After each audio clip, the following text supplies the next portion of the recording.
Bonsoir, selon qu'il fait jour, mais il fait nuit. Bonjour à tous ceux qui nous reçoivent. Bonjour, chers internautes. Bonjour, bien-aimés frères et sœurs. Barnabas Honoré de Roi Triomphant TV encore chez vous. Ce matin ou bien cet après-midi ou bien ce soir, selon. Alors, pour ce jour-ci, je voudrais ouvrir une série de vidéos concernant l'Église de Dieu. Le modèle originel de l'Église de Dieu, son organisation, ses buts et ses perspectives. C'est important que les chrétiens comprennent ce que c'est que l'Église de Dieu. Et la différence entre l'Église de Dieu, l'Église de Jésus-Christ et les églises et les ministères et les dénominations que j'appelle les mots nécessaires. Avant de commencer mon propos, je voulais préciser une chose. Pour cette première vidéo, je vais parler de mes constats concernant les églises que je distingue de l'église de Christ, qui elle est un corps mystique invisible dont Christ est le seul patron, le seul boss, le seul maître, le seul seigneur, et puis en griffe le seul gourou. Les constats que je vais faire s'appuient sur deux visions, deux révélations que deux serviteurs de Dieu que j'apprécie. Ce sont des prophètes de Dieu. L'un est mort l'année passée, il est retourné dans la grâce du Seigneur. Il s'appelle Johnson Neville. Si vous allez sur Internet, vous tapez Academy of Light. C'est lui qui est le manager de cette chaîne, mais il est décédé maintenant. Il était prophète, il était australien. Et puis un autre qui s'appelle le Sadhu Sundar Selvaraj, qui est un prophète indien, qui est dans le ministère maintenant depuis plus de 40 ans, qui sait Dieu vraiment de tout son cœur, de toute son âme. Il fait partie de ceux qui ont reçu la révélation des temps de la fin. Son ministère a été révélé, confirmé dans le livre de l'Apocalypse. Et il est le patron de Angel TV et puis de Jesus Ministry. Il est en Inde, à Chennai, dans le sud de l'Inde. Donc, le prophète Johnson Neville, il a eu une vision. Et dans la vision, il a été transporté en esprit et s'est retrouvé avec le Seigneur Jésus dans un jardin. Ce jardin-là était complètement désaffecté. Les pots de fleurs étaient cassés. Tout était flétri. Les rues étaient complètement remplies de carcasses. Et Jésus, lui, s'est tenté de marcher dans le jardin-là. Et le Seigneur marchait à pas pressé. Il avait du mal à le suivre dans le jardin. Quand tu regardes le jardin, selon sa révélation, ce jardin paraissait être un paradis. Un lieu vraiment formidable. Mais qui avait connu une ruine. Et puis pendant qu'il marchait à pas pressé, il a dit au Seigneur, mais pourquoi tu es si pressé? Il dit, j'ai un travail à faire. Il dit, où? Il dit, dans ce jardin. Il dit, mais ce jardin-là, c'est quoi? Il dit, ce jardin que tu vois, c'est mon église. C'est mon église. C'est la situation désastreuse dans laquelle elle se trouve aujourd'hui. Et je précise que ce que ce prophète a vu, le prophète William Branham en a parlé. Quand il a parlé de l'église des temps de la fin, comme l'église la plus déshonorée de la terre. Ensuite, je voulais venir sur la révélation que le prophète Selvaras a reçue. Lui, dans sa vision, un jour qu'il était en train de prier, le Seigneur ouvre ses yeux et il voit une jeune fille en train de mendier dans les rues, mal habillée, dévêtue, appauvrie, malade, complètement amaigrie, avec une petite corbeille en train de mendier son pain. Et lui, il s'est dit que c'était peut-être une indienne, une petite fille peut-être de son pays que le Seigneur lui montrait. Il a dit au Seigneur, mais qu'est-ce que c'est que ça? Le Seigneur a dit, c'est mon église. C'est l'église telle qu'elle paraît aujourd'hui sur terre.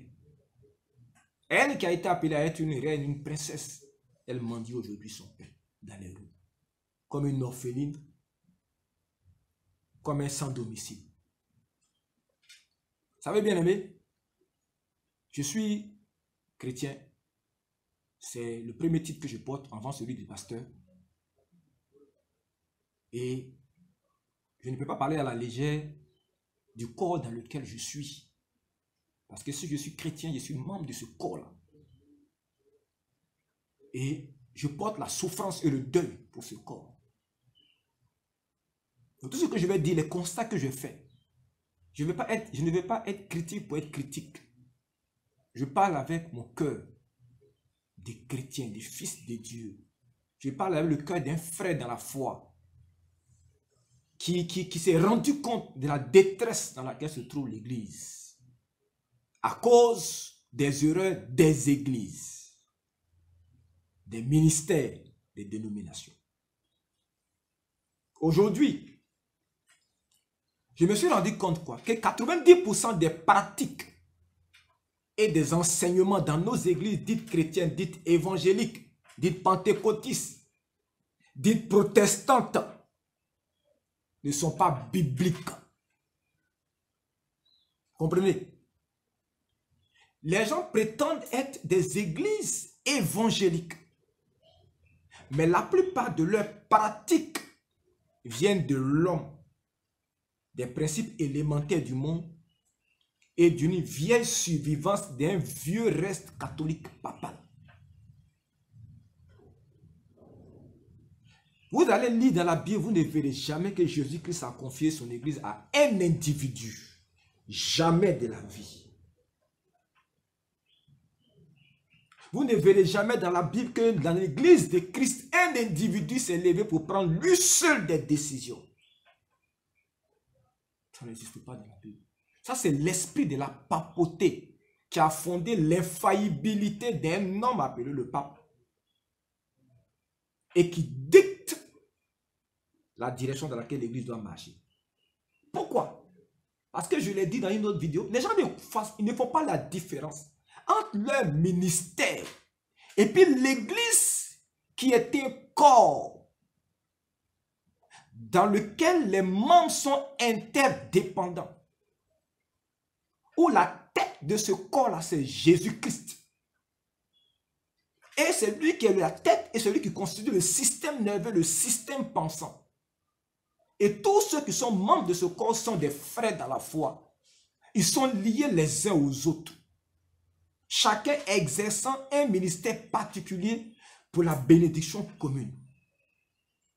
Les églises que nous voyons aujourd'hui avec à la tête un individu qui peut lui décider de tout ce qu'on va prêcher dans l'église du 1er janvier au 31 décembre ne sont pas les églises de Dieu. Pas qu'elles sont des diables, hein, mais elles ne sont pas dans la stricte direction du Saint-Esprit, dans la volonté du Saint-Esprit. Mais c'est ce que les catholiques font avec leur bréviaire, où Rome décide de tout ce que vous allez enseigner dans toutes les églises catholiques du 1er janvier au 31 décembre. Aujourd'hui, vous allez dans les églises, ça existe. Vous allez dans les églises, c'est le message que le fondateur a prêché ce dimanche, c'est ça qu'on prêche dans toutes les églises. Ce n'est pas biblique. À moins que vous pouvez me montrer dans la Bible que je me trompe. Mais ces pratiques-là, ce sont des pratiques humaines. Ce sont des inspirations du catholicisme. Ce ne sont pas des inspirations de la Bible. Premier constat. Deuxième constat, les églises sont remplies aujourd'hui de païens christianisés et non de croyants. Remplies de religieux. Et puis pour certaines d'entre elles, elles sont remplies de bébés en Christ. Incapables de rien accomplir avec le Seigneur Jésus. La Bible dit, quand tu es en Christ et que tu es devenu un fils et que tu es devenu mature, tu as une capacité à juger, une capacité à discerner le bien du mal, une capacité à te diriger toi-même. Il y a ce que moi j'appelle l'escroquerie religieuse. Les gens vont à l'église pour exploiter Jésus. Mais pour l'utiliser, pour être heureux, utiliser son nom pour guérir les malades, utiliser son nom pour être guéri. Mais eux-mêmes, là, ils n'ont rien à faire avec Jésus-Christ. Quand ils sont à l'église, ils sont chrétiens. Quand ils sortent de l'église, ils n'ont même pas la pensée de Christ.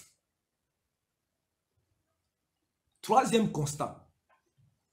Les églises chrétiennes sont aujourd'hui sous le contrôle et la domination des hommes et non du Saint-Esprit. Vous voulez que je vous donne une preuve? Que les gens sont sous le contrôle, que les églises sont sous le contrôle des hommes. Dimanche prochain, allez-y contredire votre pasteur.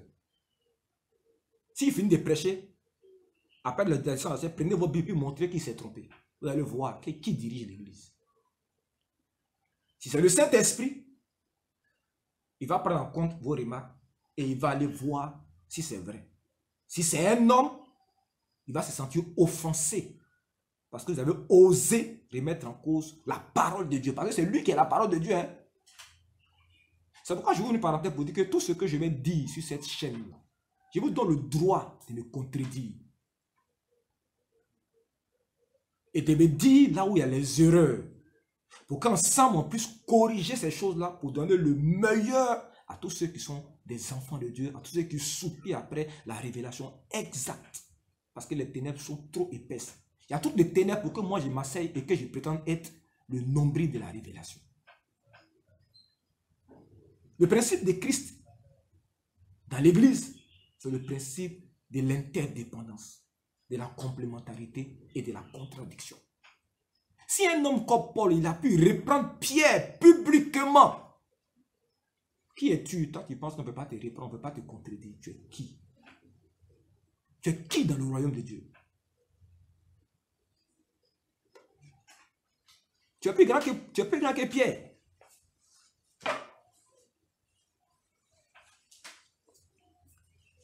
Quatrième constat, ou bien c'est le cinquième, le quatrième constat. Aujourd'hui, les églises chrétiennes font la promotion de l'homme et non de Christ, ni de sa croix, ni de ses desseins. Chers amis, l'église de Christ là n'a pas été créée pour servir des hommes, n'a pas été créée pour faire la promotion des hommes.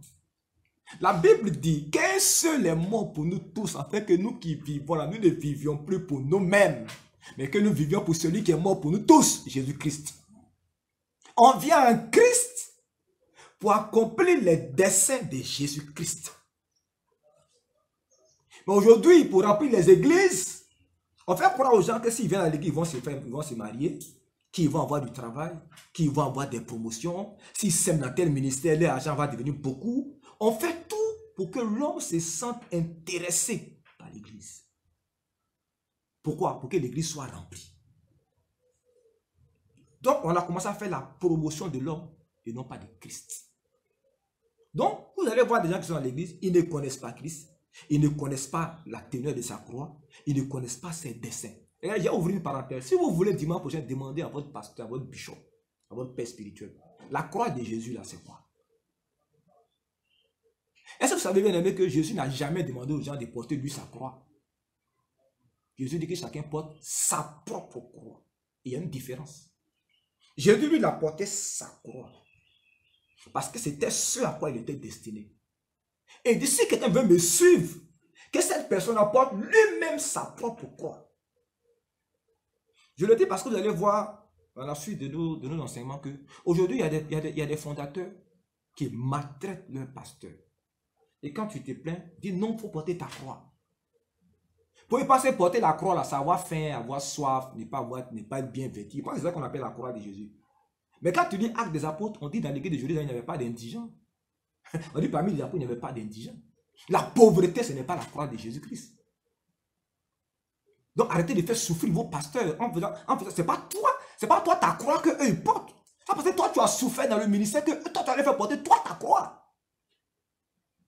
Il dit non, moi j'ai souffert dans le ministère. J'ai porté même caleçon que ma femme, il y a un prophète qui a dit ça. Mais on s'en fout. Je m'en fous, ça c'est toi ta croix. Pourquoi tu penses que moi je suis obligé de souffrir comme toi? Pour que tu sois certain que moi aussi je porte ma croix. Moi j'ai ma propre croix. Ma propre croix, ça peut être le travail que je vais laisser. Ma propre croix peut être les biens dont je vais me dépouiller pour Christ. Ma propre croix, ça peut être mes ambitions politiques auxquelles je vais renoncer pour l'œuvre de Christ. La misère, la pauvreté, c'est pas ça qu'est la croix. Donc, les gens, ils comprennent rien. Sixième élément, les églises chrétiennes sont axées aujourd'hui sur quoi? Sur la réalisation du bonheur humain et terrestre. Et non sur les desseins de Dieu sur la terre. Jésus nous a appris à faire une prière. Il dit, Père, que ton règne vienne. Et que ta volonté soit faite sur la terre comme elle est faite au ciel. Quand je vais vous exposer l'évangile de Jésus-Christ, et pourquoi est-ce que Jésus, il prêchait le royaume de Dieu? Les gens pensent que Jésus est venu, il est mort à la croix. Là.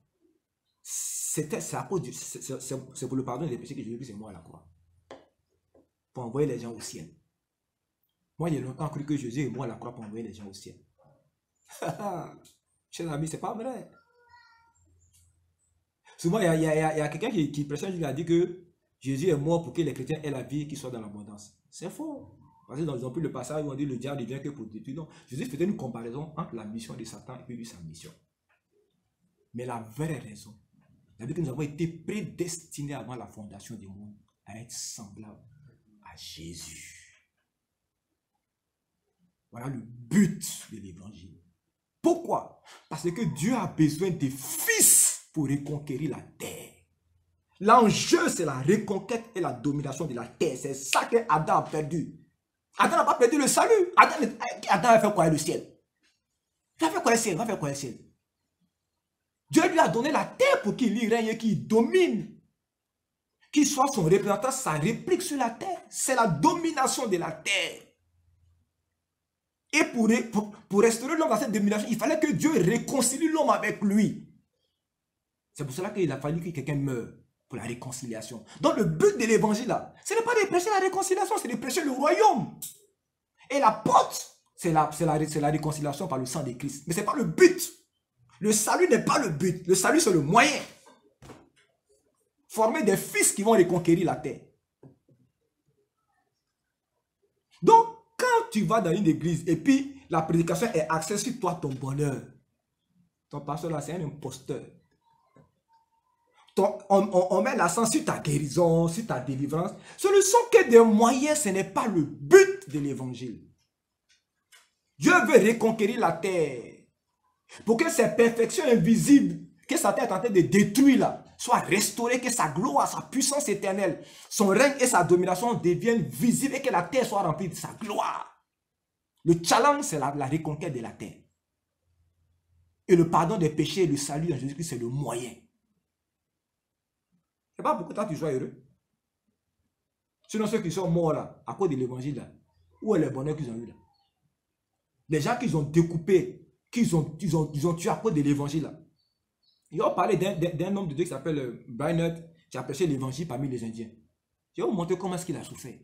Lui là, où est le bonheur qu'il a eu sur la terre ici là? Il a vécu avec les Indiens, il a souffert avec eux jusqu'à il est mort. Je vais vous parler d'un autre pasteur qui allait prêcher l'évangile dans un pays en Asie là-bas. Sa femme est morte, son enfant est mort. Il a gagné seulement qu'une seule personne, le Seigneur Jésus. Pendant des années, il est mort dans la souffrance. Quelle gloire il a eu sur la terre ici. Si vous ne comprenez pas l'évangile, les gens vont vous tromper. Hein? Dans les églises, ils axent ça sur la réalisation du bonheur des gens. Tu vas voyager, tu vas te marier pour que l'église soit remplie. Mais si c'est après ça que Jésus qui est mort là, c'est que Jésus il est mort pour rien. Hein? Par exemple, allez à l'aéroport demain, vous allez voir ceux qui voyagent, 99% parmi eux ne sont pas des chrétiens. Et puis celui qui donne visa à la messe, c'est un païen. Et toi, tu es en train de jeûner, prier pour que lui, Dieu touche son cœur. Tu n'as pas honte. Et tu penses à quoi ça que Jésus-Christ est mort? Pour un visa?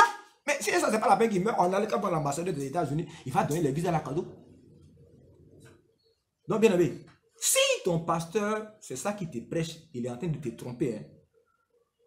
Amen. Les églises chrétiennes sont devenues des sectes pernicieuses qui s'ignorent elles-mêmes comme telles. Qu'est-ce que je veux dire? Elles portent à leur tête des gourous, appelés des pères spirituels, des mères spirituelles. Ces gourous pensent et décident de tout, même de la vie de leurs fidèles. C'est eux qui donnent femme aux gens, ils donnent mari aux gens. Ils décident de quel travail tu dois faire. C'est la promotion de la pensée unique, du savoir unique. Et on veut que tout le monde soit la même chose. Vous devez vous habiller de la même façon, vous coiffer de la même façon. Vous ne devez pas porter tel habit parce que le fondateur n'aime pas ça. Toi, tu es qui même pour dire aux gens comment ils doivent s'habiller? Il faut lire dans la Bible. Dis-moi une seule fois Jésus a dit aux gens comment ils doivent s'habiller.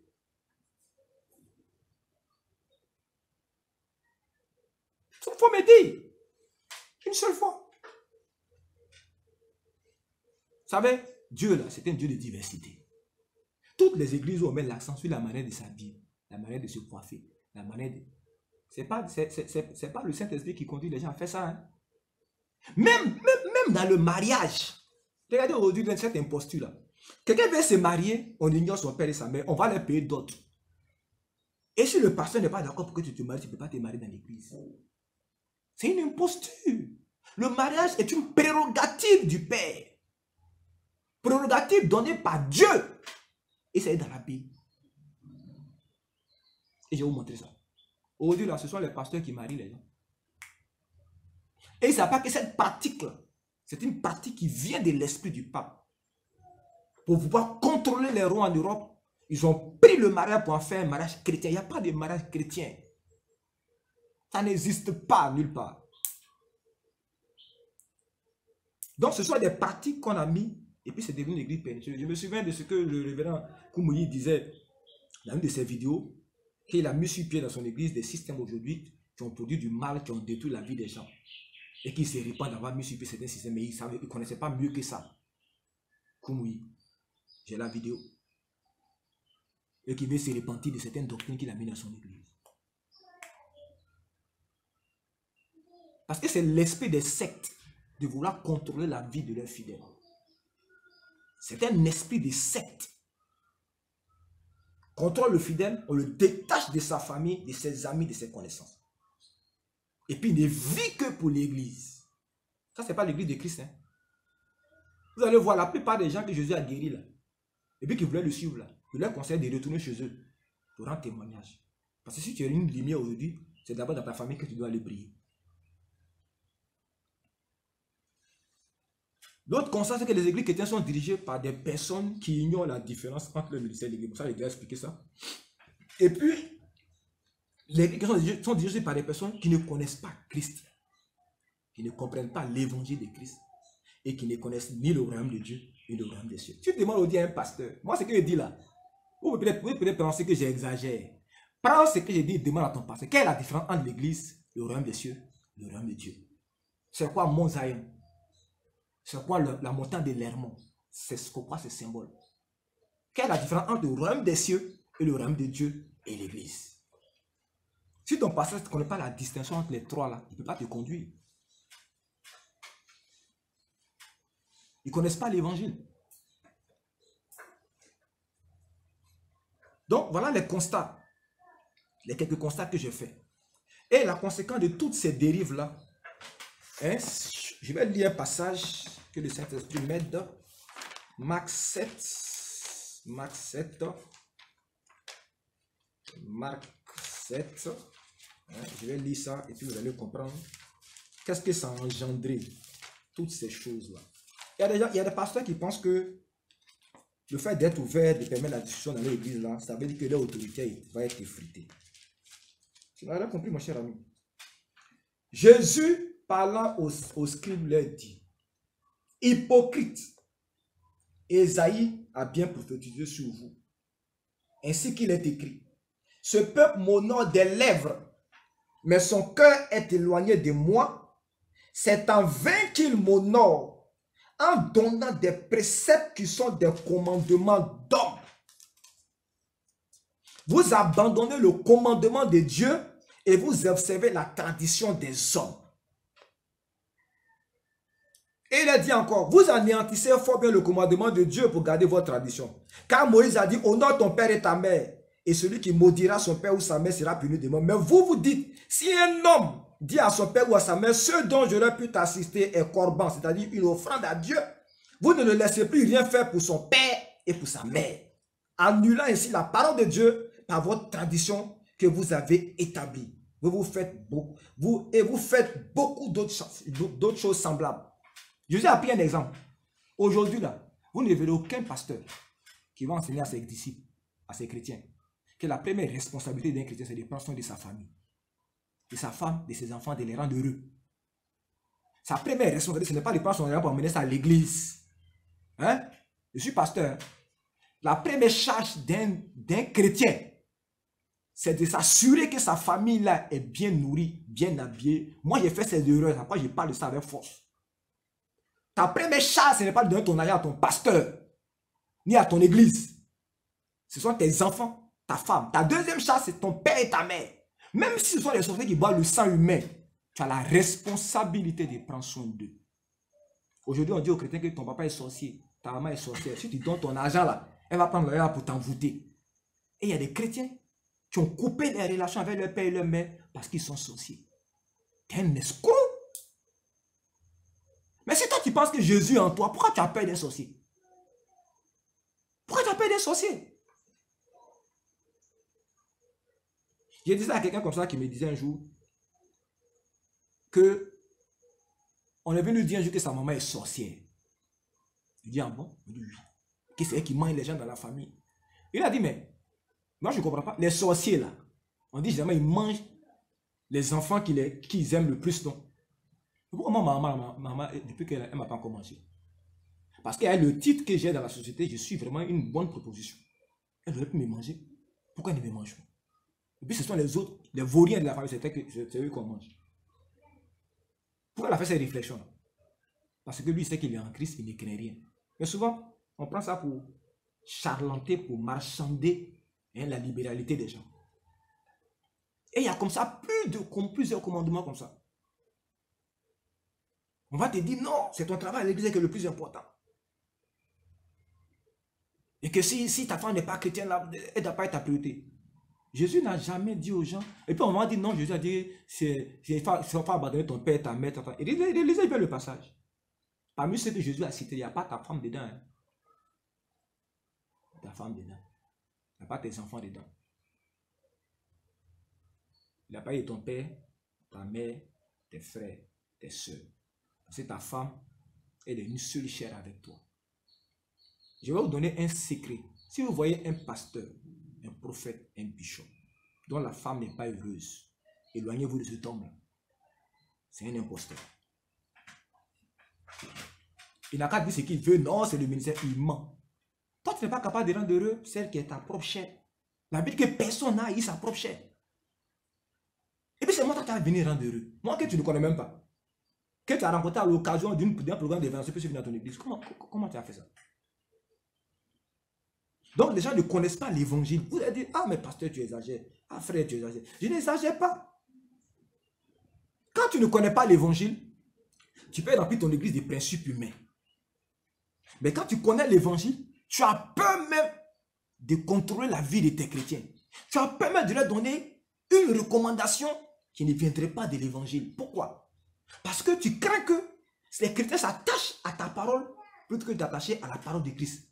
Parce que c'est la parole de Christ qui va produire en eux la transformation. Tu as peur. Tu préfères quoi les laisser sur leur propre voie et se tromper plutôt que de suivre toi ta parole. C'est que tu connais l'évangile. C'est pourquoi quand on disait l'apôtre dit qu'il parle au connaît, il dit ce que je dis là. Ce n'est pas Christ qui le dit. C'est moi-même je donne un conseil. Paul a compris le principe de l'évangile. L'évangile c'est une sémence. Il ne faut pas la mélanger avec ta pensée. J'ai entendu quelqu'un dire que tout ce qu'un prophète dit c'est la parole de Dieu. Tu mens.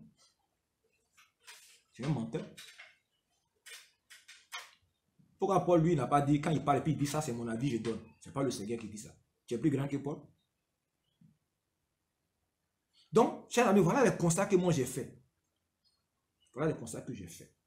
Et aujourd'hui, malheureusement, il y a un passage dans le livre d'Ecclésiaste 10. Souvent les chrétiens lisent ça. il a dit, il est un mal que j'ai vu sur le soleil, comme une erreur provenant de celui qui gouverne. La folie occupe des postes élevés et des riches sont assis dans l'abaissement. J'ai vu des esclaves sur des chevaux et des princes marchant sur terre comme des esclaves. Et généralement, quand on prend ça pour attaquer les païens. On n'a pas compris. On dit que ce sont des princes qui marchent comme des esclaves. Si vous voulez comprendre ce passage-là, allez-y dans le livre des Galates. Vous allez comprendre que aussi longtemps, on dit, oh, aussi longtemps que l'héritier, c'est le prince là, parce qu'un prince avait dit héritier, était un enfant, j'ai dit qu'il ne diffère rien d'un esclave. La raison pour laquelle tu es un esclave, puis tu es à pied, pendant que la folie occupe les postes élevés là, c'est parce que tu es un enfant. Tu n'es pas un fils. Tu dépends encore de la volonté de ton pasteur, de la volonté de ton prophète. Tu dépends encore des traditions de ton église. Dieu ne peut pas te confier la domination. Il ne peut pas te confier la domination.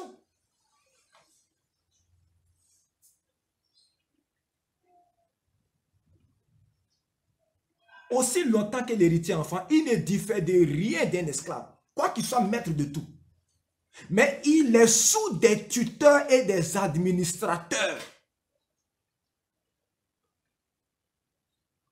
Au verset on dit, et parce que vous êtes fils, Dieu a envoyé dans nos cœurs l'esprit de son Fils, lequel crie Abba Père. Ainsi, tu n'es plus esclave, mais fils. Paul veut dire quoi? Il dit, ou encore il veut dire, tu n'es plus censé être un esclave, mais tu es destiné à être un fils. Et si tu es un fils, tu es aussi héritier par la grâce de Dieu. Le principe de l'évangile, bien aimé frère, c'est que tu atteignes un niveau où tu t'émancipes de ton pasteur et de ton église. Pour que Dieu puisse te confier le règne, la domination et des responsabilités dans son royaume. Mais tant que tu es un enfant, et il y a des pasteurs qui enseignent à leurs gens que c'est quand tu vas dans leur présence que Dieu te bénit. Ça, c'est un blasphème. C'est quand tu les suis que Dieu te bénit. Et il prend l'exemple d'Élie et d'Élisée. Mais pourquoi vous aimez l'Ancien Testament comme ça même? Alors que la Bible, l'Ancien Testament, là, ça n'a pas produit le résultat que Dieu voulait. Et vous êtes toujours dans l'Ancien Testament. Parce que quand vous avez une mentalité d'esclavagiste, vous aimez bien l'Ancien Testament. Parce que dans l'Ancien Testament, les Hébreux étaient des esclaves de Dieu. Et quand vous voulez esclavagiser les gens, vous les amenez toujours dans l'Ancien Testament, prenez les modèles de l'Ancien Testament. Votre doctrine là, vous ne pouvez pas justifier ça avec les pratiques du Nouveau Testament. Où là-bas, il est question des fils. Des gens qui deviennent matures et qui s'émancipent, qui se libèrent de tout contrôle humain.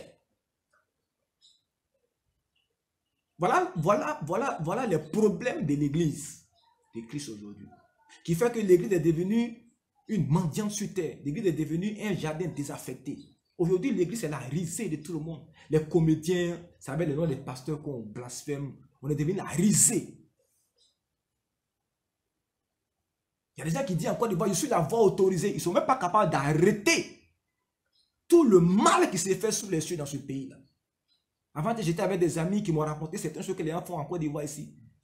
Le niveau où l'homosexualité est arrivée en Côte d'Ivoire, ça fait peur. Où sont les prophètes?